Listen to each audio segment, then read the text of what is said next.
Excellent. Welcome back. We're back together again. So this is chapter 3. If you haven't watched the 2 previous videos, you might want to get that done. It's hard to pick up in the middle of something, is what I've learned in my endeavors.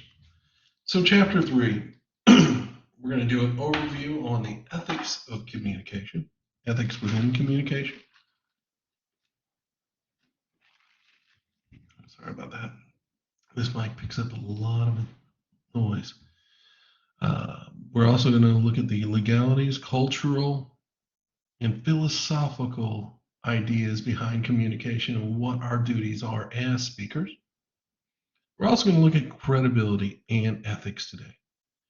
And we're going to talk a little bit about using sources and avoiding plagiarism. So when we think about ethics in communication, it's important to think about it in a way that our audience would see it. Meaning, if we're ethical, if we do the right thing, people will trust us. People will tend to believe us more. If we don't, people will discount what we say, even though it may be 100% factual, and it can create additional problems. So when we think about ethics, the ethics is a branch of philosophy that involves the determination of what is right and wrong. And it's a core concern about within public speaking because of individual rights, community rights, and democratic outcomes influencing, people influencing those things. So we want to be honest and forthright in our communication. If we are honest and forthright, the First Amendment tends to protect our communication. Notice I say tends, generally speaking. The First Amendment, Congress shall make no law abridging the freedom of speech or press. And that's the paraphrased version. The Supreme Court has made various decisions about situations such as obscenity, censorship, flag burning. Those things could or could not be protected by the First Amendment. You might want to check and see what the legislation is on those. But when we're thinking about this class, it's about public speaking. And in the world of public speaking, freedom of speech is important to us because it allows us to express our thought. It allows us to express our feeling, our emotion. It allows us to express truths. And it allows us to express information. So freedom of speech, it was an important amendment to our Constitution. It led to broader freedom of expression. And generally speaking, our Supreme Court interprets freedom of speech broadly, meaning even if you're going to speak hateful things about other people, as long as you're not making a threat of violence or act on it, or inciting a riot, then usually the freedom of speech protects you. Perfect example of that was last year. My wife and I were able to get away for a little bit. I had a conference I needed to go to back where I'm originally from, the St. Louis metro area. So I went back and I had some meetings with a nonprofit I'm still active with, the Pujols Foundation. So we were able to parlay a vacation with some work. While we were there, we went to see the Arch, as we always do. We stay downtown, right on the riverfront by the Arch. And in that, there was a man dressed in white with a cross on a flag. And he was saying some mean and hateful things about other people. Now, I'll let you try to figure out who that might have been. But as much as it upsets me, and as much as it riles me up, because I don't believe in what he's saying, I don't believe that there's any merit or basis to hating people because of the color of their skin. or where they're from. I just don't buy into that. He is within his rights to speak his mind. Now, if he incites a riot or threatens anyone, then it's time for the police to intervene and protect us. Much as it pains me, he was within his rights. And there was a little crowd gathering around him. Most people were booing him and heckling him, which I found maybe some humor in that, I'm not going to lie, because I don't agree with hate. We're all human beings.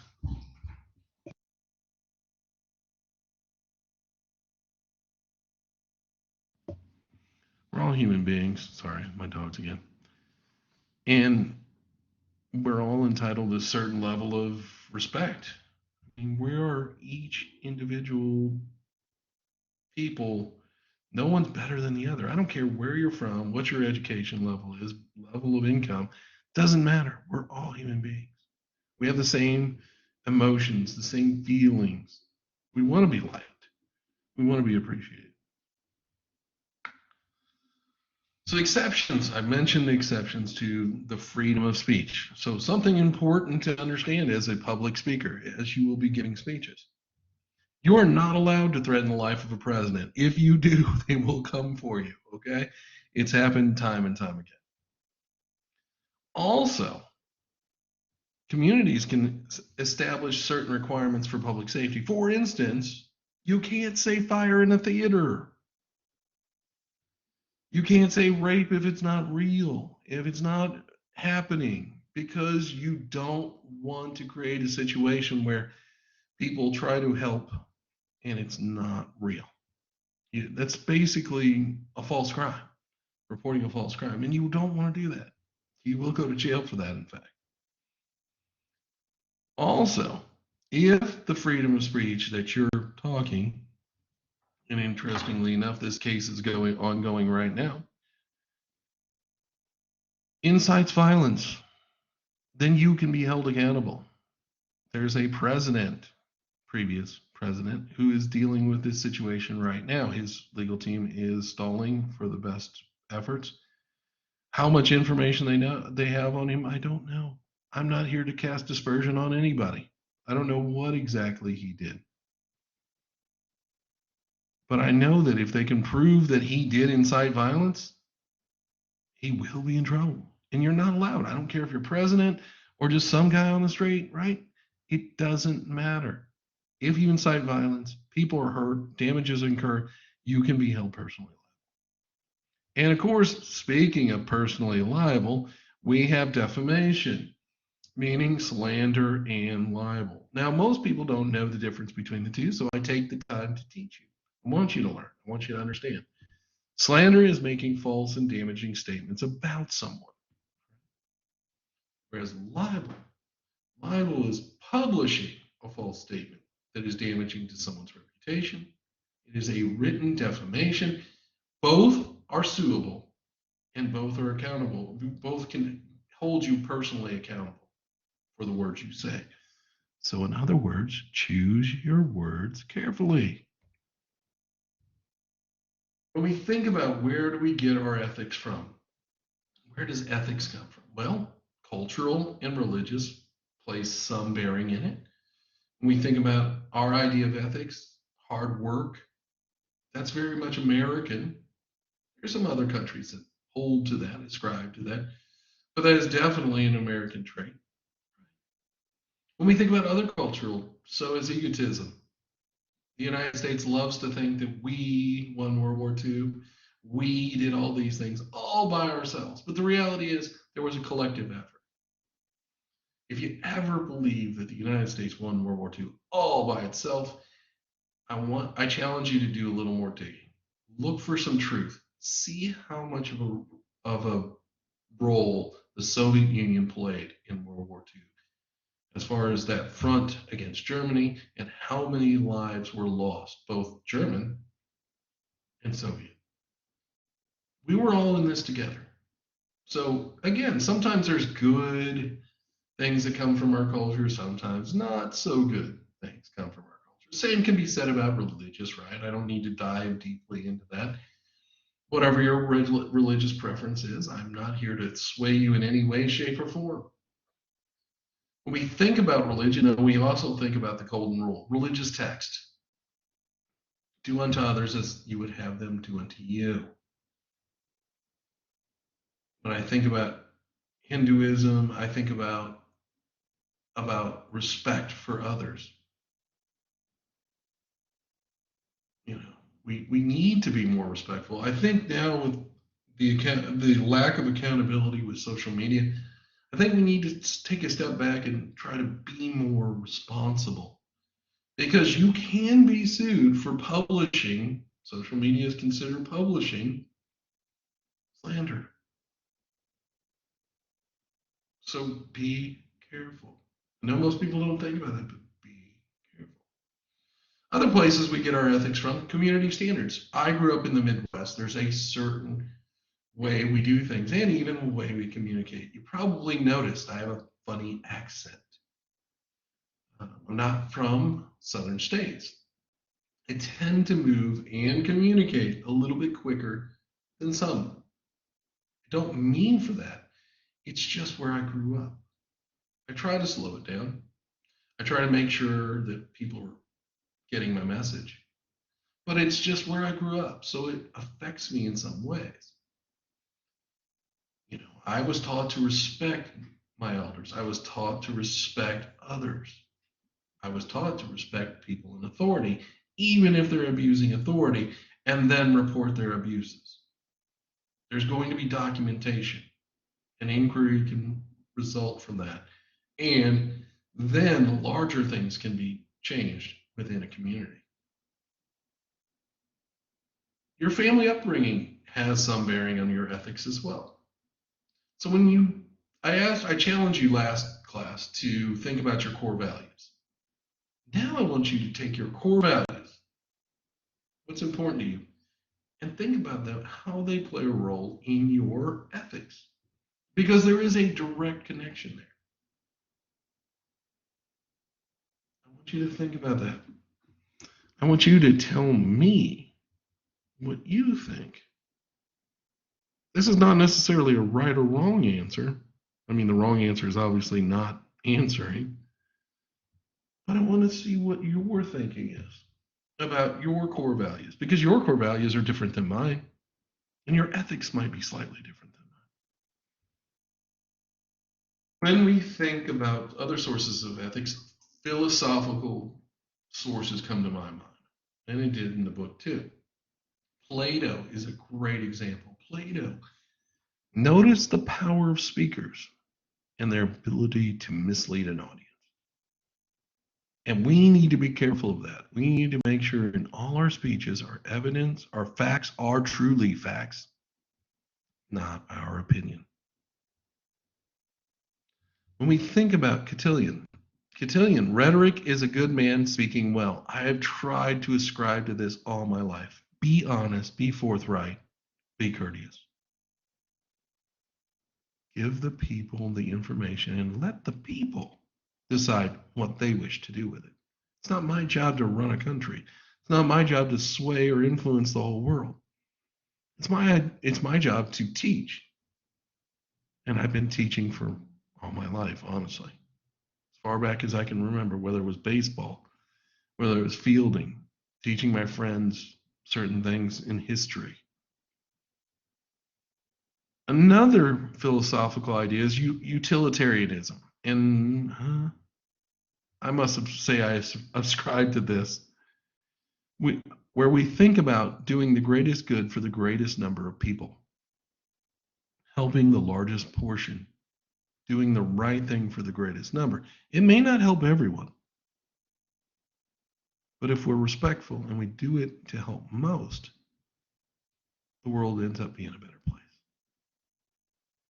I also think about pragmatism, where pragmatism, complete polar opposite idea almost, where consequences are the judge, and we start to think about even the concept of karma coming into play, right? Kant, categorical imperatives, when we think about degrees and steps within something. Science starts to think about and study those ideas and steps.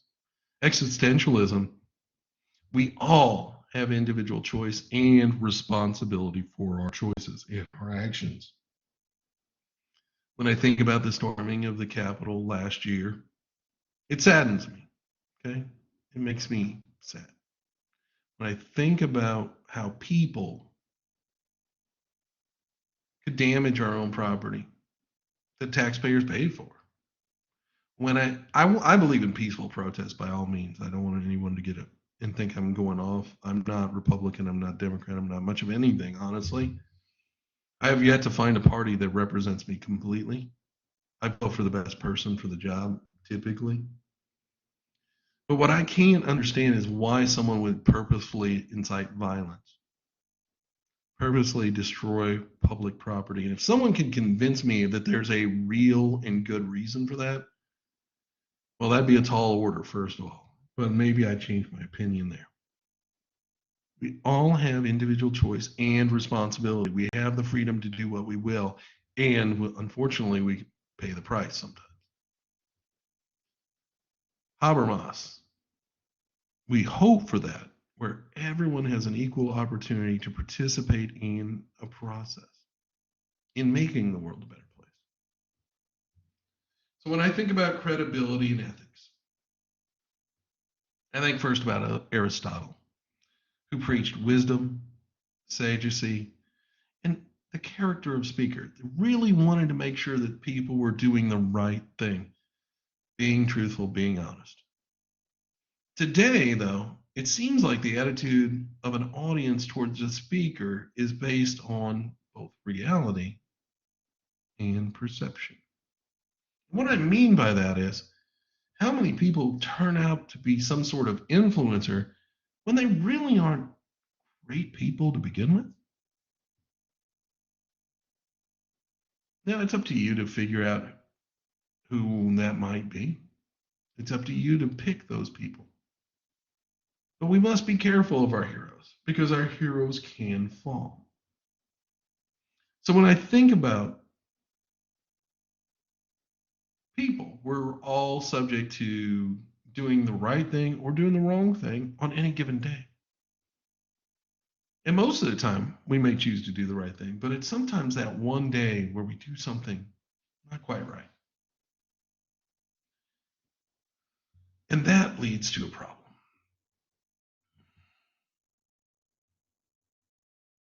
We need to be competent.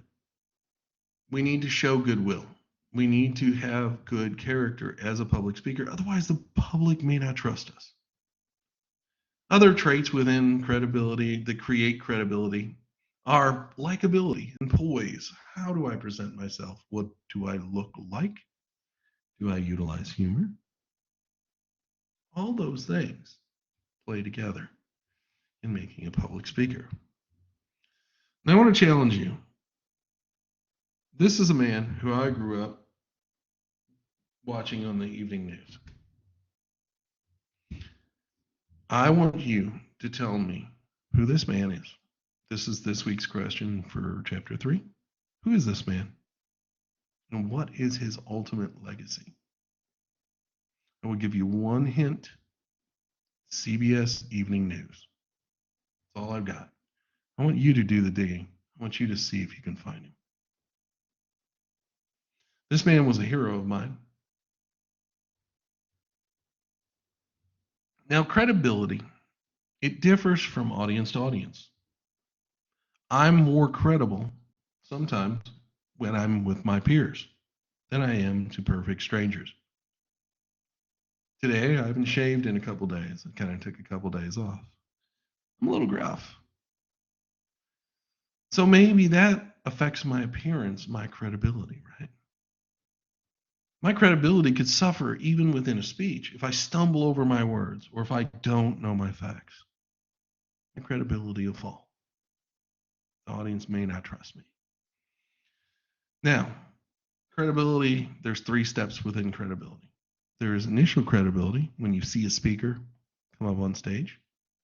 There is derived credibility, meaning that's something that you get over the course of the speech. He makes a few points, she makes a few points, and suddenly maybe you like them better, right? Maybe you like them less. And then there's the terminal credibility, which is at the end of the speech. And that usually is a different number than the initial or even derived. Why is credibility important? Well, credibility is important because people often choose to respond to persuasive messages not based on content, but based on their perception of the communicator. There's a great movie. It should be out there. I think it floats in and out of Netflix. It's cheap to watch. I would challenge you to watch it. It's called Thank You for Smoking. And for those of you who like marketing or thinking about marketing even or advertising, watch this movie. The movie holds a lot of truths to the advertising world, or at least at that time, 90s, 2000s, 2010 even. So it's a real eye opener as to how people make decisions. And it's a fictional movie and it's entertaining. Tom Ham's or John Hamm, sorry, I said Tom. John Hamm is in it, and it was cast before Mad Men. So if you loved Mad Men, watch this movie. Sorry about that. So when we think about what makes a great speaker, it's given facts, quoting facts. But what makes a bad speaker? Well, one of those things is plagiarism. The basic definition of plagiarism is the act of using someone else's words or ideas without giving credit to those people. So this can be turning in your work, someone else's work rather, as your own work. This could be copying words or ideas from someone else without giving them credit. This could be failing to put quotation marks around an exact quotation. It could be giving incorrect information about the source of the material. Also, it could be copying just simple sentence structures so much that the majority of your speech or paper seems to be verbatim from the sources. You do not want this. Please do not get caught. I also challenge you to look at what the policy is for Northeast Georgia. Wow, there I go. For North Georgia Tech. I almost said the wrong thing. I had a speech today that I had to give at Northeast Georgia Health Systems about teamwork and about participating in life and creating a positive influence. So I tripped over my words there. I challenge you to look and see what North Georgia Tech has as a plagiarism policy because it is real. It can get you kicked out. I don't ever want to have to help or try to defend you in a position. And I don't really want to have to come against you in a position either. Guys, please don't put me in that spot. Okay? State your source. If you noticed, I've stated numerous sources, especially in this lesson. Last lesson, I stated a source that was outside of our text even. It's important to do that. It shows that you're knowledgeable. It shows you can use the information.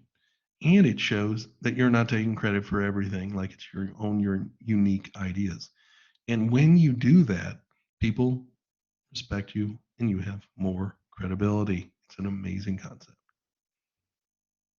So when we think about the three types of plagiarism, stealing, that's when you're taking a whole work from someone else and submitting it as your own. Then there's sneaking, which is cutting and pasting, no sources cited. And then there's borrowing. Some of the sources are cited, but the text of the source is not summarized or paraphrased or even cited. So again, I challenge you to look at what the school's policy is on this. When we ethically credit sources, like I told you, make sure you give full information about the source. Hey, it's such and such book, or it's, wherever you got the information from. Make sure the information is in context and relevant to your own points. Otherwise, if it runs controversial or contrary to your ideas, it could affect you negatively. Translate the source material into your own words by paraphrasing and summarizing. I want you, my class, to watch this video. It's about that concept. Okay? It's important. I have seen good people kicked out of school. Remember, I've got 3 degrees. I, one time, was held accountable for a witch hunt too. It was crazy. I was writing notes for a class, and somehow my notes ended up being 60% similar to the book. Well, imagine that, because I'm literally writing notes to myself about what the book said about things. But because I didn't quote the book, it flagged my teacher and said, hey, it looks like plagiarism. Now, the funny thing was, I'm writing notes to myself about a book. We're turning it in as a homework assignment. It technically doesn't count as plagiarism when it's my own notes about paraphrasing a book. But because I didn't put quotations around certain parts when I used exact quotes, it literally flagged like I was actually stealing from that book. So be careful. Schools are getting better in catching it. I didn't get in trouble. I got told, seriously, it's not a big deal, but make sure you never do that in the paper. Well, I never did. So we're going to go ahead and move into chapter 4 today as well. So I want to hang on one second while I grab 4. Bear with me for one little second, because nothing ever works on the first try, does it? Sometimes it works 60%, 100% of the time. All right, so let me get this shared. Hopefully you guys are grasping and getting information that you can use. When you think about speaking, you probably never thought about all these other things. There's so much involved within public speaking and communicating to others. And I'm going to share with you little nuggets, bits and pieces. So when we think about chapter 4, it's about picking our topic. It's about thinking about what we want to talk about. The first speech is easy. The first speech, you get to talk about you. That one's actually kind of easy. Now, some people are going to tell me it's hard to talk about me. I don't know. I'm not interesting, blah, blah, blah, blah, blah. I get it. But I don't, because you are interesting. If you feel that way, I want you to email me. I want you to respond to me. I want you to reach out to me and tell me that you feel this way. And then I'm going to send you some questions. And then when you answer those questions, suddenly you'll realize you're a lot more interesting than you thought. The second and third speech, the second speech is an informative speech or an informational speech on the topic of your choosing. You get to pick it. Make sure it's something that interests you, something you know about, but something you still want to research a little bit about so that you can cite sources so it can build your credibility. You like that? That's why it works so well together. The third speech is a persuasive speech where you're going to try to get me to change my mind about something. Or maybe not. Maybe I already feel like you do, but it's going to strengthen my resolve.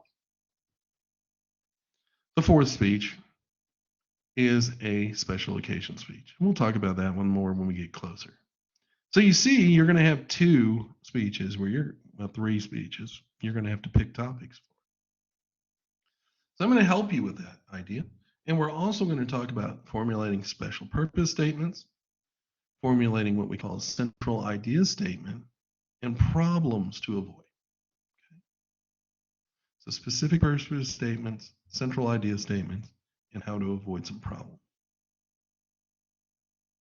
Public speaking, again, you're going to notice a phrase that I keep using, involves content and relationship. Your information going with your relationship with your audience, your ability to deliver on that. So choosing a good topic is of the utmost importance. If you don't like your topic, no one else in the classroom is going to either. Okay?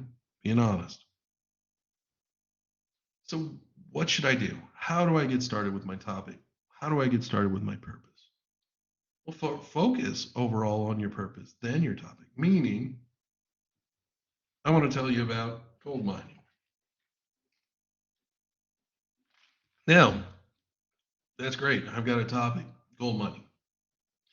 There's so much to talk about in gold mining. There's no way you can condense it into a 7-minute speech. So now I have to figure out, well, what's the purpose of my speech? What should my speech be about? Therein lies the importance. Give you another example. Why in the world would I go to the VFW and teach them how to TikTok, other than maybe pure comedy, right? Old people, veterans, TikToking.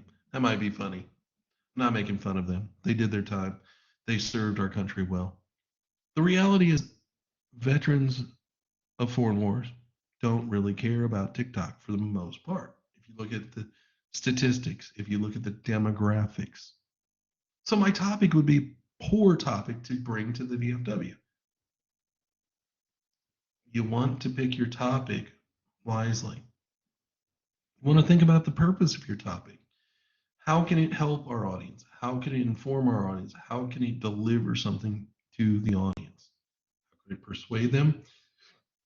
How can it inspire them, entertain them, or even amuse them? Right? These are all important ideas.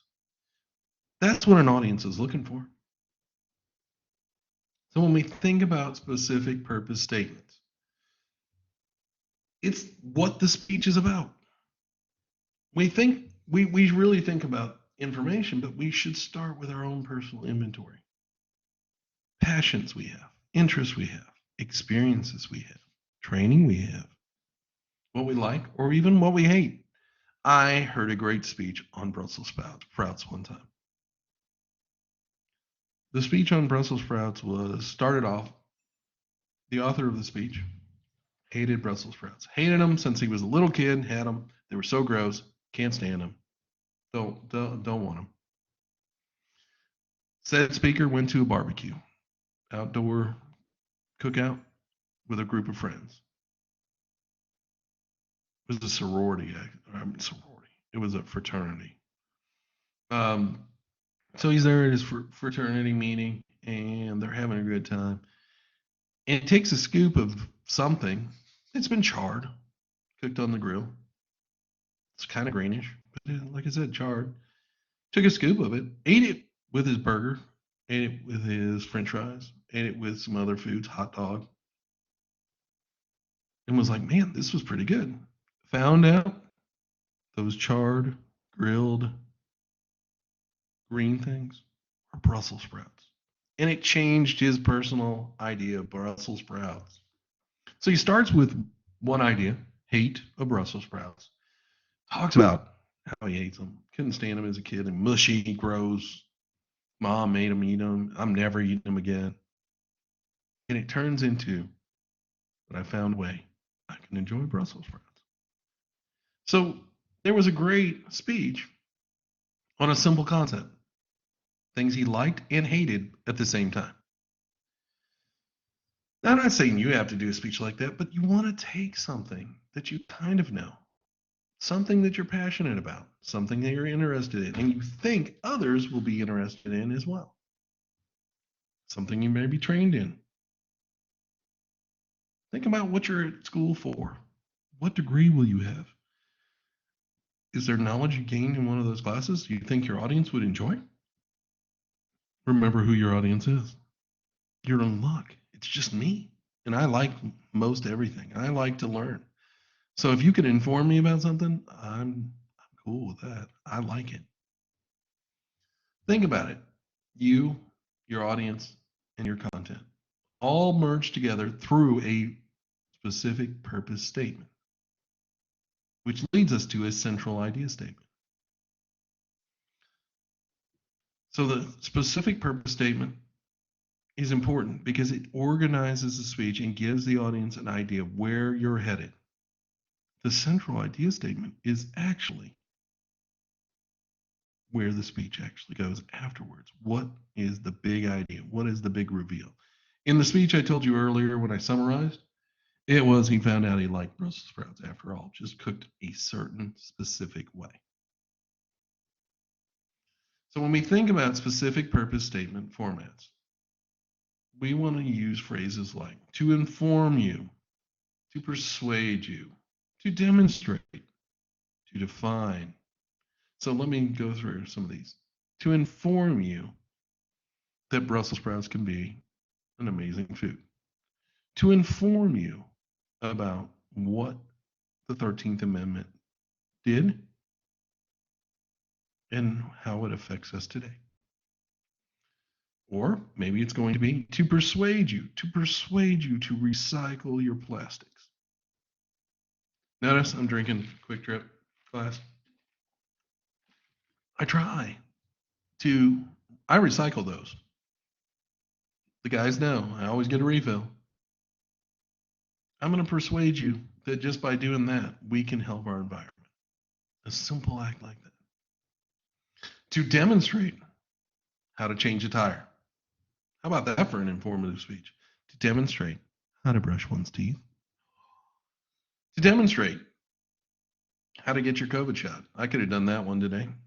I got my COVID booster today. So I am three shots into this now. Feels like it's going to be a way of life, but that's neither here nor there.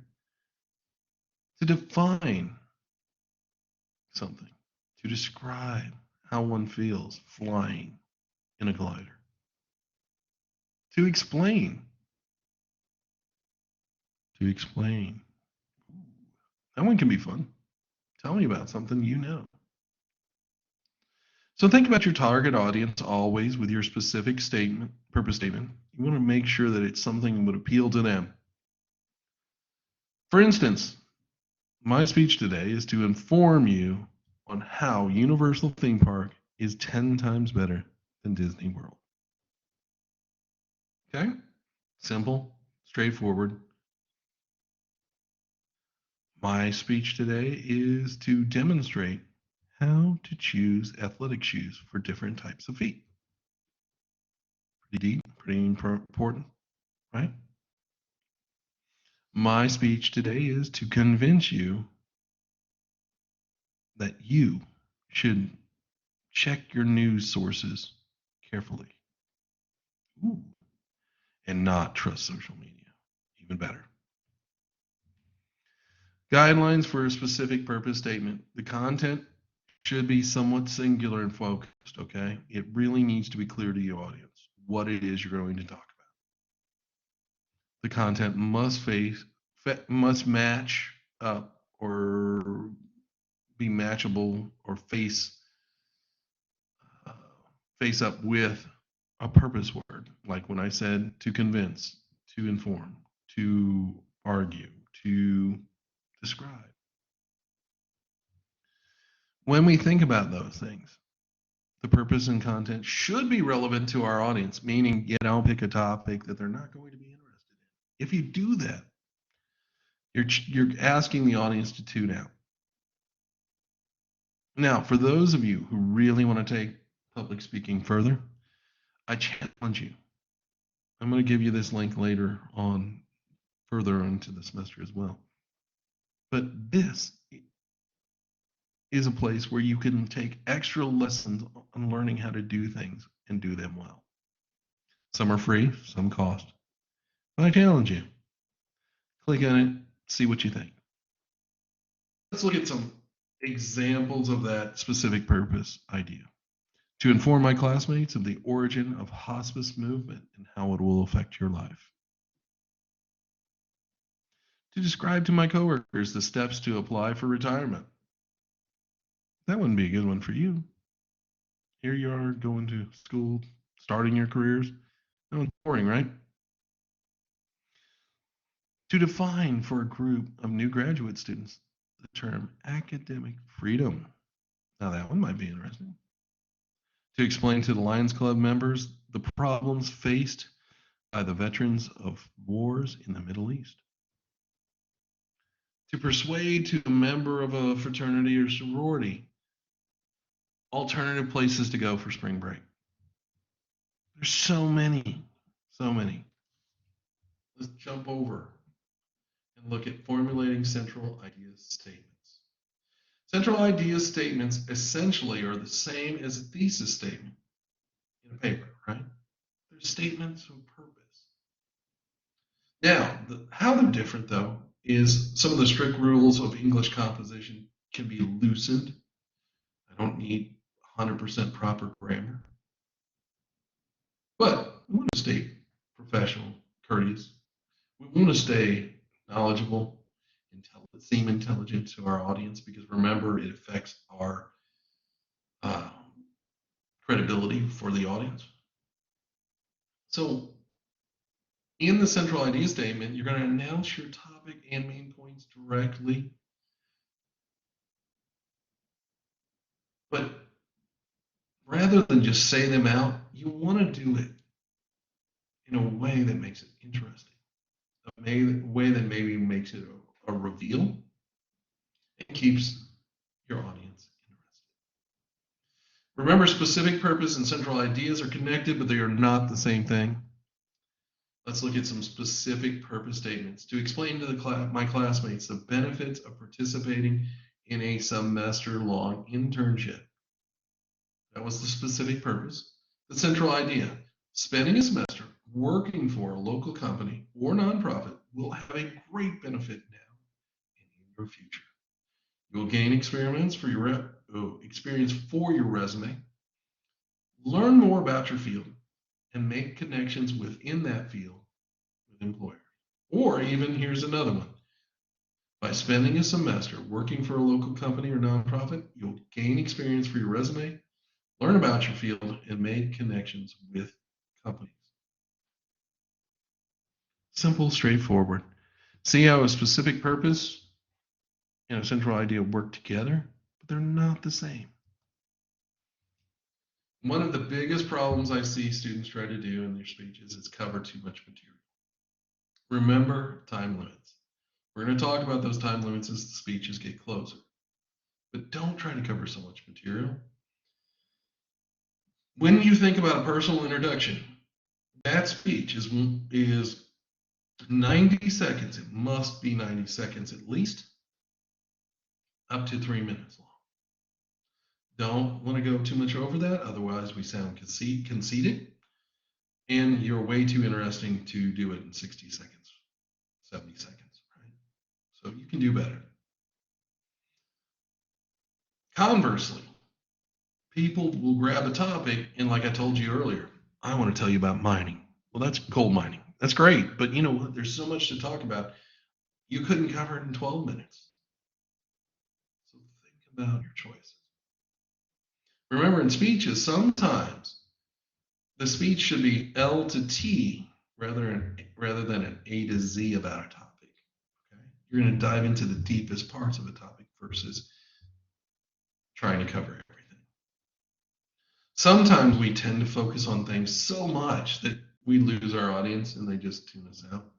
We have to avoid that. Sometimes we pick the wrong communication verb. If I'm going to argue something that everybody else already believes, well, there's no argument there.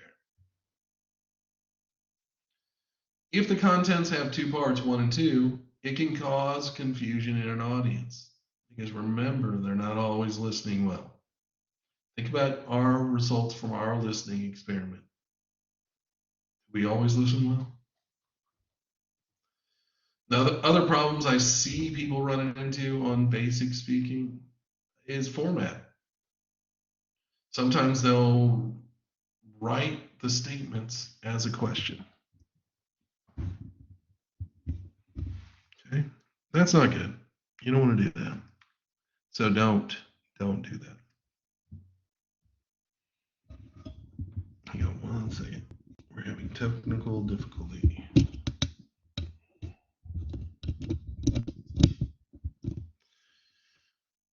Another problem that people sometimes have is failing to complete sentences, failing to complete an idea. So don't do that. That's where you want to start looking back at your English teaching, your teaching in writing, and make sure it all makes sense. Remember, you're allowed to bounce ideas off of me, specific purpose statements off of me. Use concrete and clear language rather than jargon or slang. I'm not going to talk to you today about SEO without explaining SEO is search engine optimization and how it's important to businesses, right? I can't trust that you know what SEO means. Be sure that a specific purpose statement and the body of a speech are aligned. And don't specifically tell us my special purpose statement or my specific purpose statement is. Don't ever use that phrase. Today I'm going to speak to you about is a great way to lead into that. Practice your central idea and make it stand out vocally. One of the things I said as a speech topic was how today I'm going to teach you about the history of hospice and how hospice is guaranteed to affect your life. Notice I concentrated on guaranteed to affect your life. The reason I did that is because otherwise the speech sounds really boring. But the reality is, 2 out of every 3 of us, hospice will have a direct impact in our life. 2 out of every 3, and it's closing in on 70%. Finally, be aware of any class instructions. I'll give you instructions, all right? You may have to revise your specific purpose statement 2 or 3 times. It happens. Don't be upset about it. Be willing to affect change. Be willing to grow. Be willing to learn. That's how you get to be a better speaker. Remember we talked about listening again, listening and hearing. I'm coming back to that idea. Audiences, what are they doing? Are they hearing you or are they actively listening? That's it for today. Chapter 5 is next. See you next time.